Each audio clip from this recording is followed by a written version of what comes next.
Have you ever experienced betrayal? I hope not. It's a dreadful sensation that I wouldn't wish on anyone. Unfortunately, I had to personally confront it, and it would have been acceptable if it were a minor transgression. After all, everyone makes mistakes. But what occurred in my life and how my closest acquaintances deceived me? That's something else entirely.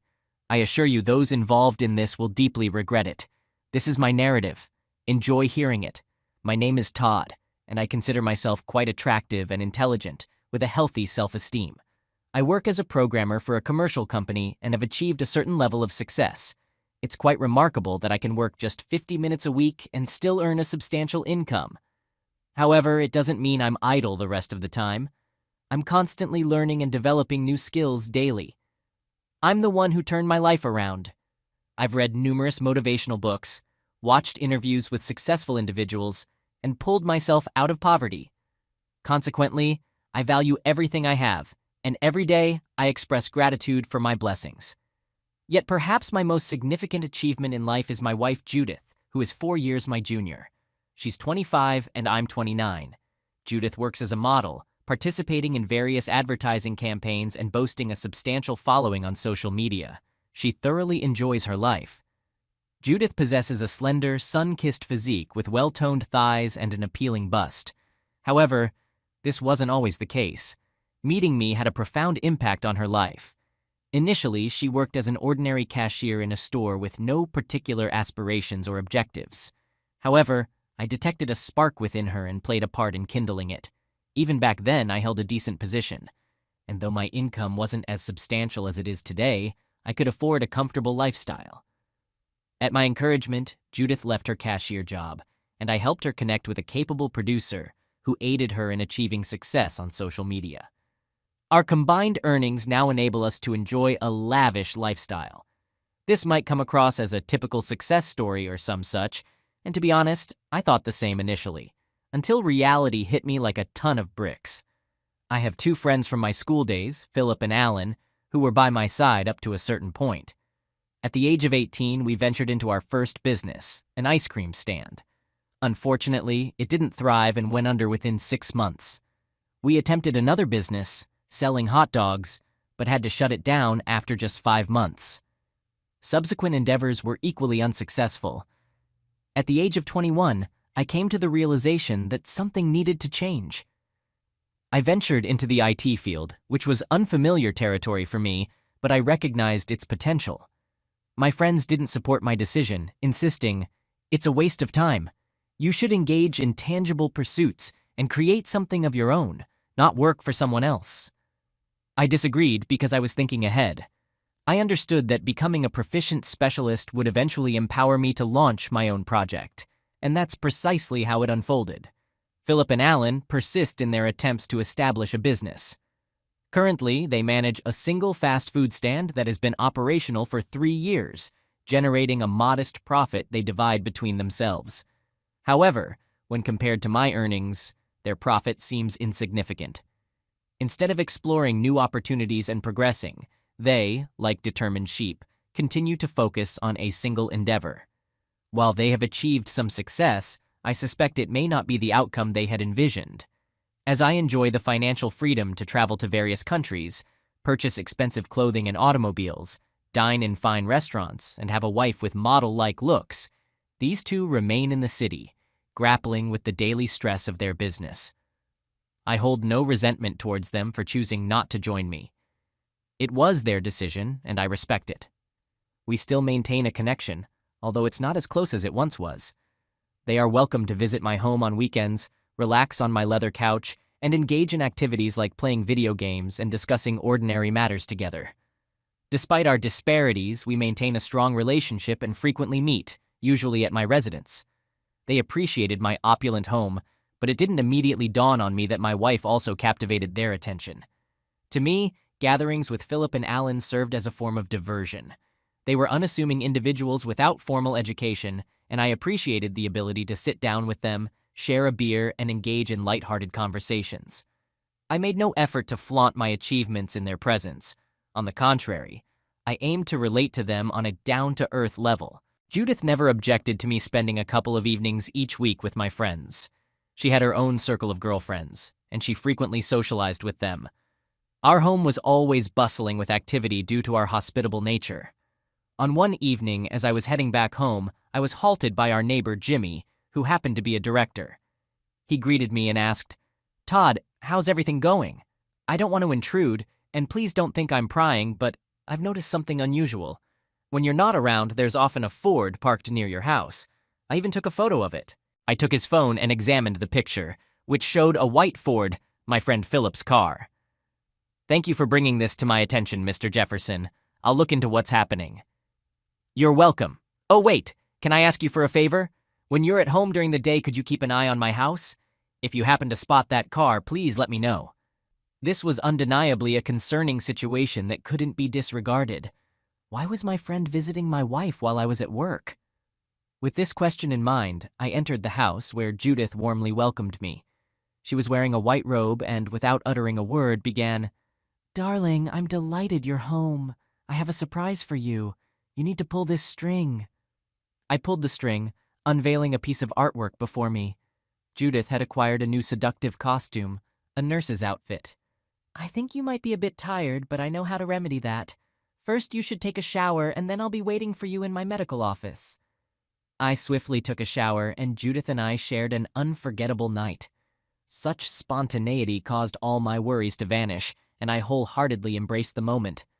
The following day, I had no prior commitments, which meant that Judith and I would have the entire day together. I pondered whether Philip might have dropped by yesterday to retrieve something he had forgotten and just made a brief visit. That's what I preferred to believe. I didn't want to entertain the thought that Judith could be unfaithful to me, especially with my friend. Judith and I had a rather ordinary day, and in the evening we had plans to unwind by watching a movie. However, our intentions were disrupted by Alan, who wanted to invite us somewhere. "How about going to the club tonight? It'll be a blast. You can bring Judith along."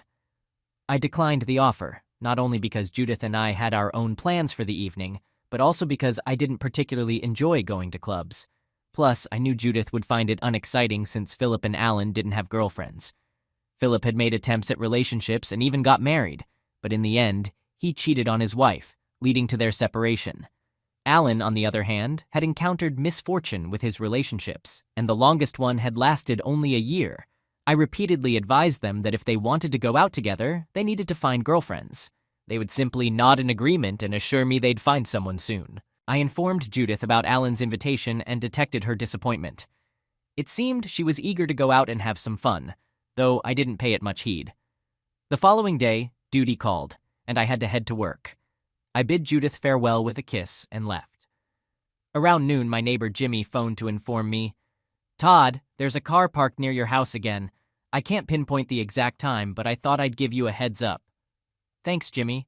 How long will you be at home?" "All day." "All right. If it's not too much trouble, could you give me a call once you notice that the car has departed?" "Sure. I'll keep you posted." We exchanged pleasantries, and my mind was once again flooded with doubts. 5 hours had elapsed since Jimmy's call, and throughout this duration, I remained in a state of uncertainty. Suddenly, the phone rang. "Todd, the car's leaving. 2 men got in," Jimmy informed me. I expressed my gratitude to Jimmy and hung up. Now there were no lingering doubts. My 2 friends were visiting my wife when I was absent. While initially I had suspected it was only Philip, I now realized that Alan was also involved. At first, I attempted to console myself with the idea that perhaps they were preparing an early surprise for my upcoming birthday, which was still 4 months away. Wasn't it too premature? To prevent undue panic, I decided to reach out to an acquaintance and requested a couple of video cameras and a listening device. After finishing work, I collected the equipment. When asked why I needed it, I fabricated an excuse, stating it wasn't for personal use. As I drove home, my hands trembled. I even felt a sense of shame for resorting to spying on my wife due to my unwavering conviction that she couldn't betray me. Upon entering the house, Judith greeted me with joy. We enjoyed a delicious meal and later retired to bed for another intimate encounter. Throughout this time, I failed to detect anything unusual about her. Typically, when a woman is unfaithful to a man, her behavior and demeanor change, but my wife remained her usual self, perhaps even better. The following morning, Judith prepared for a promotional video shoot, and I accompanied her. In the back seat of my car, there was a bag containing the forgotten video cameras. During the journey, Judith inquired about them. "What's that you got there, kiddo?" she asked. "It's some work-related stuff. I need to discard it later when I leave," I replied. With this explanation, I managed to address two concerns at once. While Judith was occupied with her work, I made my way back home. Time flew by, and I failed to notice that 2 hours had slipped away. Nevertheless, I successfully set up all the cameras, one in the bedroom, another in the living room, a third in the kitchen, and a fourth one outside. In my preoccupation, I completely forgot that I was supposed to pick up Judith. Stepping out of the house, I suddenly spotted a white Ford pulling up, and to my surprise, both Judith and Philip emerged from the car. Judith wasted no time in expressing her frustration, stating, "I called you 20 times. Where were you disappearing to, Todd?" I quickly checked my phone and confirmed her claim with the presence of 20 missed calls from her. I promptly offered my apologies, but Judith walked past me in silence. It was then that Philip approached. "Dude, you messed up big time, and I had to handle things myself," he remarked. "Sorry, I just got caught up. It was an urgent call and I needed to address a project," I explained. "All right, no big deal. I can help you out, considering how many times you've bailed me out," Philip generously offered. We bid our farewells, and I retreated back into the house. The entire evening unfolded in a somber atmosphere. Judith remained upset with me for failing to pick her up, so I made several attempts to apologize. "You promised to pick me up. Why didn't you come?" she reproached me. I expressed my remorse, saying, "There was an urgent order. Forgive me, I won't let it happen again." We eventually reconciled, sharing a hug before retiring to bed. I felt deeply ashamed of suspecting her of any wrongdoing.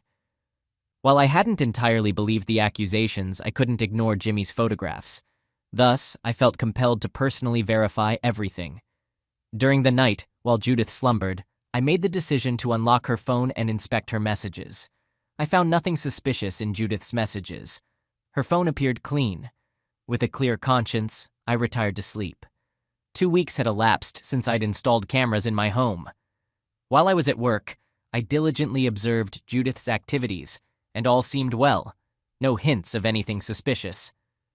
Following that initial night, I continued to sporadically check Judith's phone a couple of times, and it consistently remained clean. There were no indications of infidelity or communication with my friends. Life proceeded normally. We enjoyed quality time with Philip and Alan, explored the city, visited interesting places, and generally led a peaceful existence. One day at work, I reluctantly decided to review the camera footage. I had grown weary of this routine, recognizing that each time I found nothing, rendering it seemingly pointless. Other thoughts began to plague me, pondering the possibility that Judith might discover the cameras, interpreting my actions as a lack of trust in her.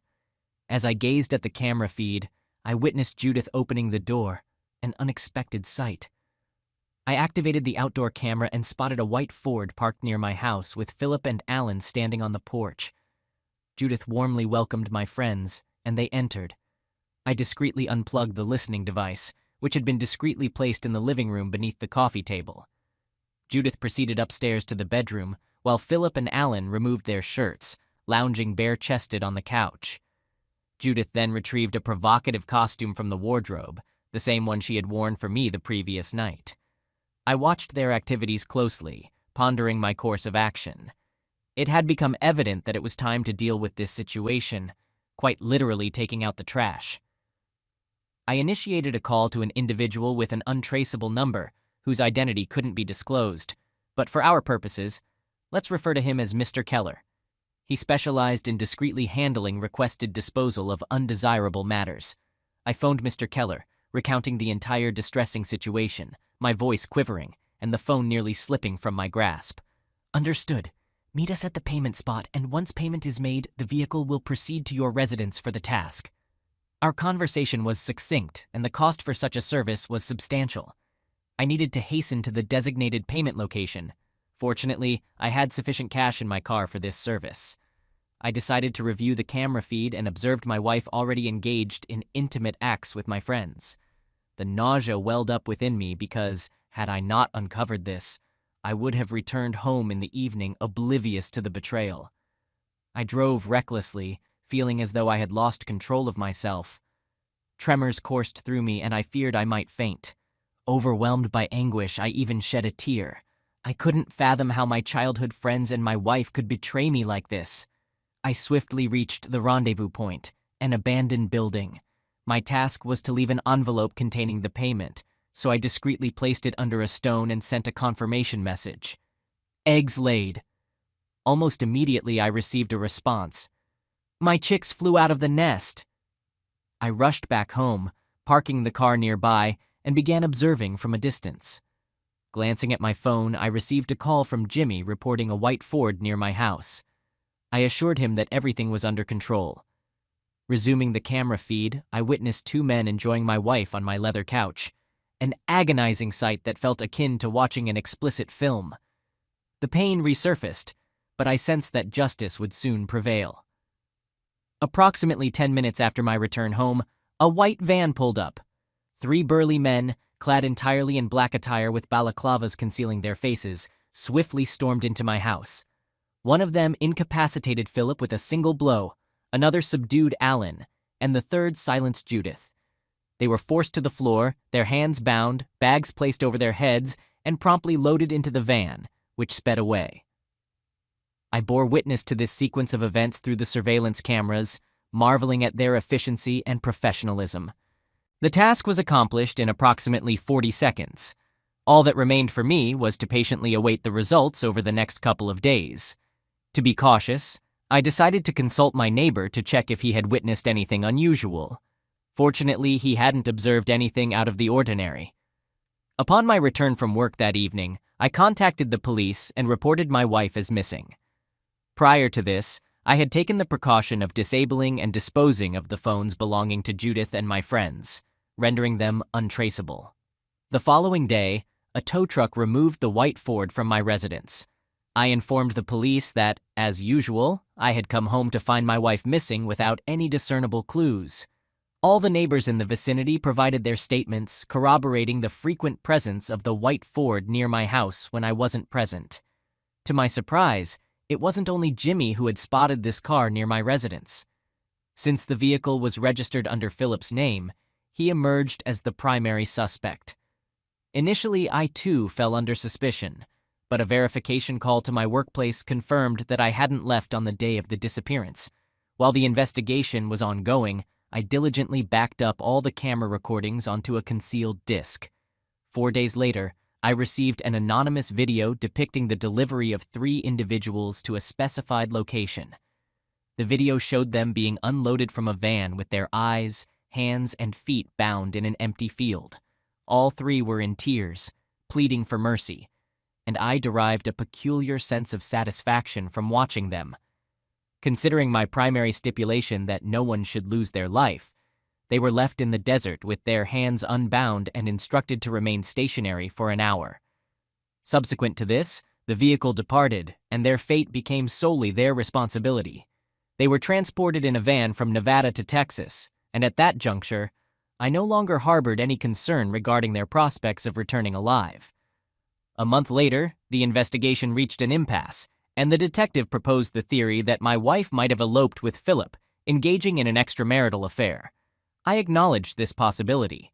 Alan, on the other hand, was not pursued since he lacked parents or even a significant other, and their shared business had crumbled with no one tending to it for a month.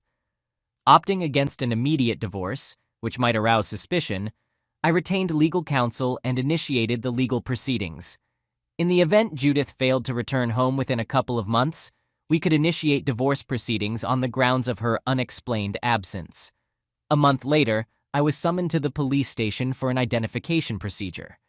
They presented me with a photograph featuring 2 men and 1 woman, none of whom I immediately recognized as my wife and 2 friends. They appeared to have aged far beyond their actual years, which I found somewhat ironic. They were dressed in tattered, threadbare attire, appearing emaciated and overall in dire condition. I positively identified all 3 individuals and inquired about their whereabouts. The investigator explained that in Texas, a couple of disheveled individuals had perpetrated a gas station robbery while in the nude, stolen another person's vehicle, and subsequently driven off in an unknown direction. Precisely 24 hours later, the abandoned car was discovered at the roadside. Curiously, they had stolen a vehicle with an empty fuel tank, rendering their escape short-lived.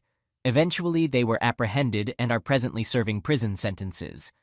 I sighed in relief, reflecting, at least they're still alive. This outcome had not been anticipated. I had assumed they possessed enough common sense to safely make their way back home. Instead, driven by desperation, they had resorted to criminal acts. It horrified me to realize that these individuals had been a significant part of my life, and I didn't harbor any sympathy for them. Honestly, who could feel sorry for them? I successfully obtained a divorce, and while I can't describe it as an easy feat, I did manage to achieve it, officially gaining my freedom. I made a trip to Texas once with the intention of looking each of them in the eye, the very people who had betrayed me. All three of them appeared entirely disoriented, but the most intriguing aspect was that none of them even suspected my involvement. Not a single one considered the possibility of this being retribution for their betrayal, and it somewhat saddened me that they failed to grasp the gravity of their transgressions against me. It brought me satisfaction to remain in the shadows, yet as I observed these individuals, they seemed utterly unfamiliar to me. They were lost souls. When I directly questioned Judith about her betrayal, she responded quietly, "Never." I merely smiled and walked away. Frankly, I had expected some resistance. I thought they would return home and recognize me as the one who sent them into the desert. However, they proved to be so feeble, so foolish, that they only deepened their predicament. I had provided them an opportunity to reveal their character under duress, but instead, they exhibited cowardice and opted for criminal acts. I can't say how I would have acted in their situation, but I can say this much. I wouldn't have found myself in such dire circumstances. I value the people in my life, maintain respect, and always adhere to the truth. However, if someone crosses me, I won't remain passive. I will take action. I've relocated to Florida and plan to reside here for at least a year. If I happen to find a girlfriend, that's fine. If not, that's perfectly acceptable too. I've adopted a more relaxed approach to life. I possess enough financial security to live comfortably throughout my old age without depriving myself of anything. I'm a prudent and intelligent individual, constantly evolving. My desire is for everyone who hears my story to evolve as well, regardless of their circumstances, and to make the right choices for their own lives. When life hurls challenges your way, seize a rake and clean up. Trash belongs in the bin, not in your life. Thank you for taking the time to listen to my story.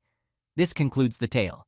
We find the story quite intriguing and would be keen to hear your perspective. How long do you believe the protagonist's wife was unfaithful to him with his friends? What might have driven the wife to cheat on her husband with his friends? Did the protagonist administer the appropriate punishment to those who wronged him, or should he have taken a gentler approach? In our view, the wife engaged in this affair for an extended period, as she had learned to conceal her emotions and conduct her infidelity discreetly, unlike his friends. Her infidelity appears to have been systematic, and we estimate it began approximately a year ago. The motive behind her betrayal seems rather straightforward. The woman, having transitioned from poverty to affluence so rapidly, may have felt compelled to seek new experiences. As for who initiated this transgression, we believe it was the wife who took the initiative, although the friends might have also pressed the matter, potentially fueled by jealousy and a desire to compensate for their own shortcomings. The protagonist opted for a severe form of retribution. It's undeniably harsh, yet he perceives it as just. He considers it akin to clearing away garbage, and while he expresses some remorse, he ultimately finds solace in his actions. Nevertheless, we believe there were alternative, gentler approaches available, potentially within the bounds of the law. Your insights in the comments would be greatly appreciated, as they assist us in improving and selecting only the finest stories. Story 2. In August 2022, after 15 years of marriage, my relationship faced significant challenges. We grappled with issues in communication, finances, and intimacy, adding strain to our already hectic lives. My wife often held me responsible for our troubles. In an attempt to address these issues, my wife proposed a trial separation. We had 3 kids, aged 11, 13, and 15, making this decision particularly difficult, especially considering our daughters' ages. Within 2 weeks of the separation, my 15-year-old daughter confided in me, expressing her suspicion that my wife might be involved in an affair. During this period, my wife suggested that I stay with a single friend who had experienced a divorce and had ample space. While I wasn't thrilled about the idea, I consented to maintain a peaceful atmosphere at home. Experiencing constant arguments, I didn't want my children to endure the kind of tumultuous household I grew up in, marked by my parents' frequent conflicts. My 13 and 15-year-old daughters weren't pleased with the separation either. They wished for our family to remain intact, especially since I was their favored parent. Despite their reluctance, I persuaded them that the separation was a temporary measure, hoping it would eventually contribute to restoring harmony in our family. Financial challenges had been an enduring issue throughout our marriage. We had married at a young age and lacked advanced skills, making it tough for us to make ends meet. The house we resided in had been inherited from my grandparents. Initially, I had hoped that the trial separation would make my wife realize how much she and the kids missed me, leading her to ask me to return. However, during the initial weeks away from home, she often contacted me, not for emotional support or physical intimacy, but to address household concerns. It felt as though I had become the designated handyman, responsible for handling household issues and disciplining the kids when she found it challenging. I was fulfilling the role of a father, but the role of a husband remained unfulfilled. I started to suspect that she might be involved in an affair, especially because our bedroom had lost its spark for quite some time. Whenever we were intimate, I was consistently the one taking the initiative, and she appeared unenthusiastic to fully engage. Then, 3 weeks after I had left the house, a bombshell dropped during a phone conversation with my 15-year-old daughter. She confided in me, sharing her suspicion that her mom, my wife, might be romantically involved with someone else. This revelation added further complexity to our already challenging situation. When I inquired about the evidence behind her suspicions, my 15-year-old daughter admitted she didn't possess concrete proof. Nevertheless, she pointed out shifts in her mom's behavior that raised concerns. According to her, my wife appeared happier and sometimes almost giddy. She hurried to leave home, returned late, and dressed up more than usual. Additionally, my wife frequently engaged in late-night phone conversations, accompanied by laughter. My daughter, aspiring to reunite our family, believed that if I confronted my wife and exposed the suspected affair, it might pave the way for our reconciliation. In her view, this could lead to a happily ever after scenario for our family. This conversation with my daughter raised several red flags. While I had harbored suspicions, my wife had effectively concealed any wrongdoing. Now, with these noticeable changes, it appeared that the trial separation was merely a smokescreen, providing her with more freedom to engage in questionable behavior. It's remarkable how over 15 years, one can become more trusting and lower their guard with someone. I knew my wife worked for a distribution company, primarily interacting with older 18-wheeler drivers. Considering she was one of the few women at her workplace and exceptionally attractive, she naturally drew a lot of attention. We began dating during our teenage years and are now both 35. Over the course of 15 years, it's fascinating how one can grow more trusting and gradually lower their guard in a relationship. I was aware that my wife worked for a distribution company, and her interactions primarily involved older 18-wheeler drivers. Given her status as one of the few women at her workplace and her striking looks, she naturally garnered a fair share of attention. We started dating during our teens, and now, at the age of 35, we've been together for 15 years. After my conversation with my daughter and the increasing suspicion that arose, I made the decision to secretly visit her workplace to uncover the reasons behind her late nights. I was concerned that she might be engaged in an extramarital affair with a colleague from her job.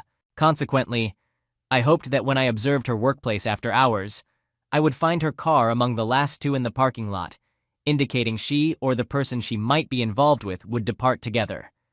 I parked my car on the opposite side of her workplace, keeping a close watch on her vehicle to see what would transpire. To my surprise, she exited the building at the anticipated time and entered her car. Just as I was about to abandon my surveillance and head home, she drove off in a direction away from our residence. This piqued my curiosity, prompting me to follow her. It was November, around 6 p.m., and darkness was descending. She proceeded towards the highway and directed her route towards a truck stop. Wishing to give her the benefit of the doubt due to her occupation in logistics dispatch for truckers, I considered the possibility that her presence there might be work-related. She parked her car in proximity to an 18-wheeler and exited her vehicle. It was at that moment I observed her attire, which was conspicuously revealing. Upon her entry into the passenger side of the truck, I promptly began recording her using my cell phone. I moved my car closer, disembarked, and located a vantage point where I could ascertain whether she occupied the passenger seat. The dim lighting necessitated my closer approach to obtain a clear view, and regrettably, there was no room for doubt regarding the nature of the situation. She wasn't seated in the passenger area. Both she and the truck driver were inside the truck's sleeper compartment. I lingered in the blind spot of the passenger side for nearly 30 minutes, anticipating her departure from the truck. During this time, I could overhear what seemed to be intimate sounds, intensifying my feelings of hatred, unlike any I had ever experienced. When she eventually alighted from the passenger side, she appeared startled, hastily adjusting her hair and attire, as if she had seen a ghost. As she descended, she noticed me recording her with the flash of my phone activated. Initially, she couldn't identify me due to the flash in the darkness. I recall her inquiry, "Hey, why are you recording me?" Her realization of my identity occurred as soon as I responded, "I am just making sure I capture you engaging in inappropriate behavior." Once she grasped that it was me, she started to vehemently assert that appearances were deceiving and contended she was merely engaged in her employment. My retort was, "Yeah, you're certainly employed. I had no idea you were involved in illicit activities on the side." Despite her protestations, she attempted to seize my camera. I pushed her away and continued recording as I trailed her to her car. The individual she was involved with seemed to believe he could intervene, and he emerged from his cab holding a firearm when he observed the commotion. He confronted me and insisted I stop recording, making threats. I remained steadfast, asserting my right to record my wife's unfaithful actions. My wife implored him to lower the firearm, and fellow truckers who were acquainted with him gathered around, attempting to persuade him to relinquish the weapon. A more rational person might have discontinued recording when confronted with a weapon, but at that moment, my judgment was clouded. Upon realizing that I was undeterred by his intimidation, the man holstered his weapon and retreated to his truck. My wife also departed, but prior to her departure, several individuals appeared to urge me to cease recording, uttering phrases such as, "It's public," and "Stop recording." Nevertheless, I was aware of my right to record for my own protection. Following my wife's departure, I contacted the police and awaited their arrival at the scene. Upon their arrival, the truck driver attempted to leave, but the police intercepted him. I presented them with the recording, leading to his arrest for brandishing a firearm. He faced charges of aggravated assault with a deadly weapon. Instead of proceeding to my friend's house for the night, I made my way directly home, which was likely around 10 p.m. En route, I phoned my 15-year-old daughter to apprise her of what I had just discovered her mother doing, and to inform her of my imminent return. Upon my arrival home, my wife was already embroiled in a dispute with my daughter, and her siblings mirrored her actions.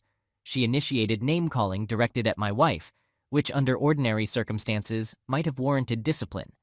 However, it felt like an excessive level of hypocrisy, given that my wife had been attempting to control our daughter's dating choices and clothing, all the while expelling me from the house to rendezvous with men at the truck stop. She contended that she was not involved with men, but rather a singular individual. By the way, this man was nearly 50 years old, and based on what I gathered, he was a regular customer, leaving me with no doubt that she was engaging in illicit activities. I informed her that she couldn't stay in the house and suggested she could stay at her friend's place instead. This resulted in a physical confrontation, and I began removing her belongings from the house. The children were all awake, crying and witnessing the tumultuous scene in the middle of the night. It was an unfortunate situation, fueled by my anger. Eventually, things calmed down because I wanted to avoid involving the police, and I had no intention of leaving my own home. She was aware that everyone in the house was against her, recognizing her wrongdoing, but she attempted to shift blame onto me and downplay the significance of her actions. That night, I slept in the master bedroom while she spent the night on the couch. The following morning, I reached out to my friend, explained the situation, and he connected me with an attorney to initiate the divorce proceedings. Since we had no shared property and the house was inherited, she wouldn't have a claim to it in the divorce. Some individuals suggested that I should have taken a different course of action, but I showed my daughter the video recording on my phone, allowing her to witness everything that had transpired. I explained to her the reasons behind my decision to end the marriage, and she concurred with my choice. I didn't want to jeopardize her employment by reporting her actions, as I knew it would impose an additional financial burden on me during the divorce proceedings. Upon learning of my divorce filing, she suddenly expressed a desire to work on our marriage. She asserted that her infidelity was a result of my lack of attention, emphasizing that it had only been with that one individual. She claimed she had no intentions of leaving me, as the man she had cheated with was also married. According to her, he had been pursuing her for months, showering her with gifts, and she eventually yielded but later regretted her actions. Despite her efforts to reconcile, I found no compelling reason to salvage the marriage. Attempting to engage her in meaningful communication had grown increasingly challenging, especially when she had been willing to abandon our marriage during her time at the truck stop. Our relationship had become marred by incessant arguments and conflicts, and the trust between us had been irreparably shattered. It appeared to be a wise choice for me to have sole occupancy of the house with my children, particularly since I had a better rapport with them than with her. She could continue her pursuits at the truck stop. Throughout the divorce proceedings, she contended that I had influenced the children against her, asserting that they all preferred to live with me and had no desire to remain in her care. Given my possession of the house and my appearance as the more stable parent, the children unequivocally expressed their wish to reside with me. Consequently, I was granted full custody, and she was obligated to provide child support. As for the truck driver, he faced severe repercussions. He was charged with a Class A misdemeanor for his actions. This driver, employed by another company and operating a fleet truck, encountered significant consequences. Following his employer's discovery of the arrest, he was terminated from his job. While I had considered revealing the video to his wife, I had reservations.